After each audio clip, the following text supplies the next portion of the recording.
안녕하세요. 이제 초등학교에 들어간 아들을 키우고 있는 40대 여성입니다. 결혼 전에는 말 그대로 일에 미쳐 살다가 남편이란 사람을 만나서 이렇게 가정을 꾸리고 살게 되었네요. 허심탄회하게 말해서 남편하고 사는 동안 매일같이 웃으며 좋은 일만 있었던 건 아니에요.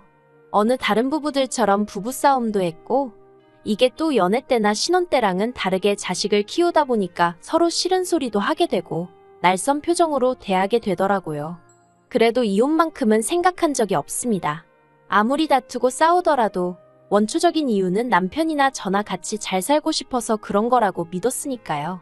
하지만 아무리 제가 마음을 다잡고 생각을 고쳐먹으면 뭐하나요? 남편이나 어머님이나 돈에 있어서는 개념이 없는 건지, 염치가 없는 건지, 정말이지 처음부터 제가 막말로 생난리라도 쳤으면 지금은 좀 달랐을까요? 남편과는 20대의 끝자락에 친구 소개로 만났습니다. 옆구리 시리다는 겨울에 만나서 약 1년간 즐겁게 연애했어요. 그러다 남편이 먼저 프로포즈를 해왔는데 저도 그때는 눈에 뵈는 거 없이 남편이란 사람이 너무 좋아서 그 프로포즈를 받아들였답니다. 당시 남편은 인쇄소를 다니고 있었는데 월급도 200남짓에 솔직히 지금 생각하면 비전이랄 게 없었네요. 하지만 친정부모님이 경제적인 이유로 결혼을 반대하셨을 때 사람이 돈이 전부가 아니라는 헛소리를 짓거리며 결혼을 시켜달라고 졸랐어요. 그리고 그나마 다행이라고 해야 할지 남편이 사람이 성실하긴 했거든요. 오죽하면 인쇄소 사장님까지 나서서 남편만큼 착실하고 믿음직한 사람을 본 적이 없다며 자기가 보장하겠다고 나서주실 정도였으니까요. 그리고 그렇게 우여곡절 끝에 결혼을 허락받고 남편하고 식을 올렸는데 충격적인 사실을 알게 되었습니다. 남편이 시댁에서 해주신 돈이라며 들고 온 4천만 원이 실은 시부모님께 빌린 돈이었다는 걸요. 은행이자보다는 싸게 받겠다 하시면서 빌려주셨답니다.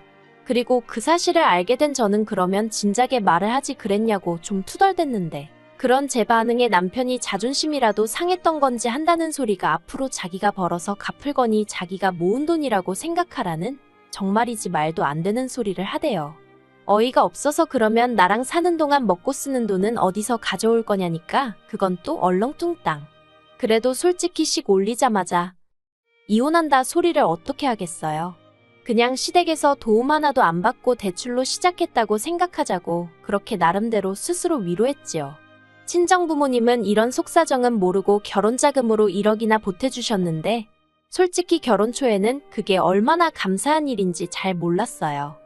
시댁이야 형편이 우리 집만큼 넉넉지 않아서 그렇지 제 주변 친구들이나 인터넷에서 사람들이 하는 말만 봐도 집을 받았느니 차를 받았느니 해대니까 저도 그냥 제가 평범한 줄 알았습니다. 그런데 시댁에 다달이 150씩 갚아보니까 친정부모님이 얼마나 큰 도움을 주신 건지 점차 뼈저리게 알게 되었네요. 그래도 남편이랑 그럭저럭 사이도 나쁘지 않았고 다른 건 몰라도 남편이 저희 친정아버지한테 싹싹하게 잘하더라고요. 자기 쉬는 날 친정아버지 사무실로 찾아가서 장인어른한테 점심 얻어먹으러 왔다는 너스레도 떨고 또 저희 남편은 운동이라면 질색팔색을 하는데 저희 아버지가 산에 다니시는 걸 무척 좋아하시거든요. 그러니까 그걸 일요일 아침마다 꾸역꾸역 따라가대요. 그러니 솔직히 미운 구석이 많긴 했어도 또 한편으론 고마운 마음도 있었어요. 그러다 재작년 가을쯤인가 남편이 일하던 인쇄소가 문을 닫게 되었습니다. 남편은 평생 일이라곤 인쇄소에서 배운 게 전부였다 보니 어쩔 줄을 몰라 하더라고요.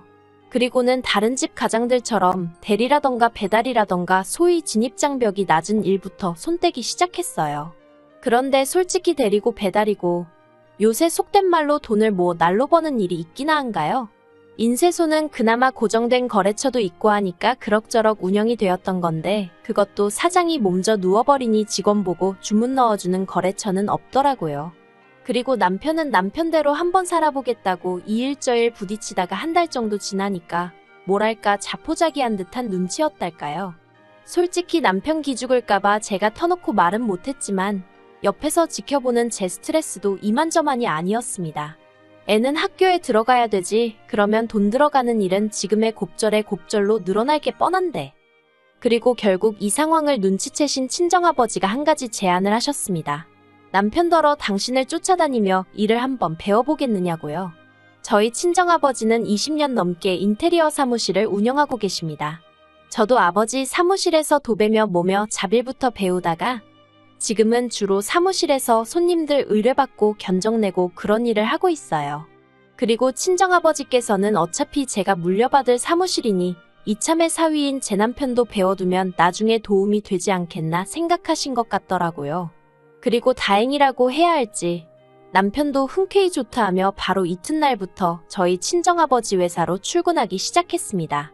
길다면 길고 짧다면 짧은 몇 주 동안 처져 있던 남편의 모습을 보다가 모처럼 의욕이 넘치는 모습을 보고 있으니 저도 덩달아 기분이 좋더라고요. 그리고 남편은 자기 특유의 성실성과 착실함으로 친정아버지가 알려주는 크고 작은 기술부터 노하우라고 해야 할지 모든 걸 하나씩 차근차근히 배워갔습니다. 다만 문제는 저도 같이 사는 동안 어느 정도 느끼고는 있었지만 집이 아닌 사무실에서 남편을 지켜본 결과 남편은 스스로에 대한 자신감이 엄청난 사람이더라고요. 그래서 막말로 자기가 맡은 일이나 똑바로 하면 되지, 잘났다고 다른 기술자분들이 해놓은 일을 굳이 들여다보고는 아는 척을 해대기 일쑤였습니다. 이렇게 하면 비뚤어지지 않냐? 이렇게 하면 단선될 것 같다. 처음에는 같이 일하는 기술자분들 모두 그런 남편의 모습을 귀엽게 봐주셨어요. 좀 배웠다고 까부는 것 좀 보라면서요. 그런데 이게 하루 이틀이 아니라 거의 매일같이 반복되니까 솔직히 잔소리 듣기 좋아하는 사람이 세상 천지에 어디 있겠어요? 하물며 하룻강아지가 법무서운 줄 모른다고 기어오르는 꼴이었으니 결국 기존에 일하시던 기술자분들이 같이 일을 한 해 못 한 해 소리가 나올 지경이었습니다. 경력이 1, 2년도 아니고 중에는 저희 아버지보다도 오래 하신 분도 계셨으니 한마디로 남편이 미움을 사고도 남을 만한 상황이었지요. 제가 중재를 하는 것도 정도가 있었고요. 그래서 결국 친정아버지가 남편을 불러 호되게 한 말씀 하신 눈치였습니다.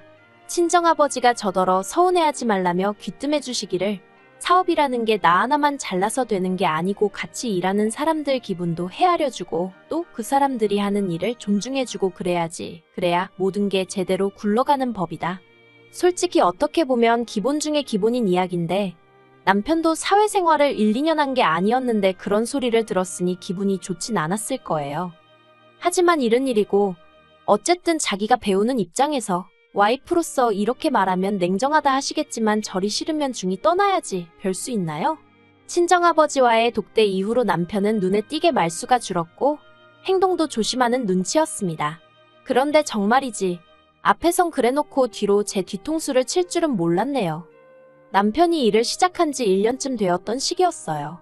시부모님이 살던 집을 팔아서 더 큰 평수의 전세로 들어가신다는 거예요. 솔직히 두 분이 사시는데 굳이 자가를 정리하고 전세로 그것도 큰 평수로 뭐하러 이사를 하시나 하는 생각은 들었지만 제가 보태드릴 것도 아니니 별말은 안 하고 그러시냐 했습니다. 그런데 그 큰 평수가 자그만치 50평이란 이야기를 들었을 땐 정말 깜짝 놀랐어요. 서울도 아니고 40년 된 아파트라서 전세가가 낮다고는 했지만 그래도 좀 말이 안 된다는 느낌이었지요. 게다가 시부모님은 아파트가 너무 오래되었다면서 리모델링 이야기를 꺼내셨습니다. 마침 당신 아들이 그쪽에서 일을 하니 너무 잘 되었다면서요. 정확히 말하자면 어머님 아버님의 사돈인 저희 아버지가 그쪽에서 일을 하시는 거고 어머님 아들은 그저 배우며 월급까지 받아가는 중이라고 정정해드리고 싶은 마음이 굴뚝 같았지만 그 또한 굳이 말은 하지 않았네요. 아무튼 그래서 얼결에 시부모님이 이사하실 집 견적을 내드리게 되었는데 평수가 평수다 보니 아무리 싸게 먹여도 4천은 거뜬히 넘더라고요. 그래서 제가 4천이라고 하니까 어머님이 너무 비싸다며 난색을 표하셨습니다. 아무리 그래도 그렇지 시부모를 상대로 장사를 하려드냐고요. 막말로 제가 어머님 떨어 저희 아버지 사무실에다 의뢰를 하시라 한 것도 아닌데 굳이 저희한테 의뢰를 하셔놓곤 남겨먹네 어쩌네 말씀을 하시니 어이가 없대요. 그래서 제가 어머님 떨어 그러면 다른 곳들도 가보시고 견적도 내보시라 했어요. 직접 비교해보시고 그래도 굳이 저희한테 하셔야겠으면 그때 얘기해달라고요. 그런데 저희 어머님도 성격이 특이하신 건지 죽어도 다른 데에다 견적은 안 내보시는 겁니다. 오죽하면 제가 신우한테도 전화를 해서는 어머님 댁 리모델링 좀 다른 곳에다 물어보라고 나는 나대로 부담스러워 죽겠다는 소리까지 했다니까요. 그런데도 신우도 똑같더군요. 가족이 하는데 어떻게 다른 데다 하겠냐며. 그리고 결론은 깎아달라는 소리였습니다. 그것도 반값에 해달라나요. 막말로 반값으로 후려쳐버리면 인건비도 안 나온다 안 된다 저도 딱 잘랐습니다. 그랬더니 남편까지 나서서 한다는 말이 그럼 자기가 월급을 안 받겠대요. 어이가 없어서 당신이 이달 월급을 안 받으면 우리 생활비는 뭐로 하냐 하니까 그러면 자기더러 어쩌라는 거냐면서 오히려 급기야 저한테 화를 내는 게 아니겠어요? 그리고 집이고 사무실이고 가릴 것 없이 이 일로 계속 부딪히다 보니 결국 친정아버지도 그렇고 기술자분들도 상황을 어느 정도 눈치를 채셨지요. 그래서 결국 친정아버지께서 시어머니가 이사하실 집을 방문하시고는 어차피 전세인데 못하러 그 비싼 돈을 들여서 이 오래된 집을 고치려고 하시냐며 일단 도배랑 장판만 해보시라고 설득을 하셨어요. 도배랑 장판만 하고 정 모하면 샤시 정도만 교체하시라고 그것만으로도 보기에는 훨씬 깔끔해 보일 거라면서요. 그리고 돈은 정말 들어가는 원가만 딱 받겠다 하셨답니다. 그러자 어머님도 더는 억지를 쓰지 못하신 눈치더라고요. 그런데 황당하게도 남편을 통해서 어머님이 보내오신 돈은 저희 친정아버지가 안내한 금액의 절반밖에 되지 않았습니다. 예를 들어 저희 아버지가 내신 견적이 1,000만 원이었다면 500만 원만 보내오신 거예요. 그리고는 하시는 말씀이 당신 아들을 보내랍니다. 아들이 엄마한테 돈을 받겠냐면서요. 아주 결혼할 때부터 뭐든지 계산만 했다 하면 당신들 입맛대로. 저번에 남편이 자기가 월급을 받네 안 받네 헛소리를 하더니 다 어머님하고 얘기한 바가 있구나 싶어서 어처구니가 없고 동시에 친정아버지 얼굴을 어떻게 보나 싶더라니까요. 그리고 아니나 다를까 친정아버지도 이 이야기를 들으시곤 아주 고개를 절레절레 내저으시더니 그냥 이번엔 그렇게 하고 저더러 다음부턴 시댁하고 이런 한 푼 엮이지 말라 하시대요. 그래서 그 돈 받고 남편 혼자 보냈습니다. 남편은 남편대로 입이 대빨 나왔었는데 왜냐하면 친정아버지가 사돈 양반이 그리 말씀하셨으니 이달 월급은 못 준다 하셨거든요. 그런데 그 일이 있고 얼마 지나지 않아 집안이 발칵 뒤집어졌습니다. 남편이 혼자 가서 일을 아주 개떡으로 해놓고 왔더라고요. 샤시도 엉망으로 설치하고 도배는 다 뜨고 장판은 울고 어찌나 어머님이 화를 내시던지 불이 나게 찾아가서 저도 제 눈으로 보고 왔는데 한마디로 맙소사대요. 어머님은 집안꼴을 이래놓으면 어떡하냐면서 저희 친정아버지더러 물어내라고 억지를 쓰기 시작하셨습니다. 하지만 그때는 저희 친정아버지도 그동안 참아오신 것도 있고 하여 화가 많이 나신 상황이었어요. 그래서 환불은 무슨 환불이냐. 사부인이 요구한 대로 다 해줬는데 따질 거면 아들한테 직접 말씀하시라 그러셨던 모양이에요. 그러자 이제 어머님은 저희 친정아버지더러 앞길 창창한 당신 아들 데려다가 일도 하나 제대로 안 가르쳤다고 막말을 하시더군요. 폐인될 뻔한 거 사람 구실하게 만들어준 저희 아버지한테 말이에요.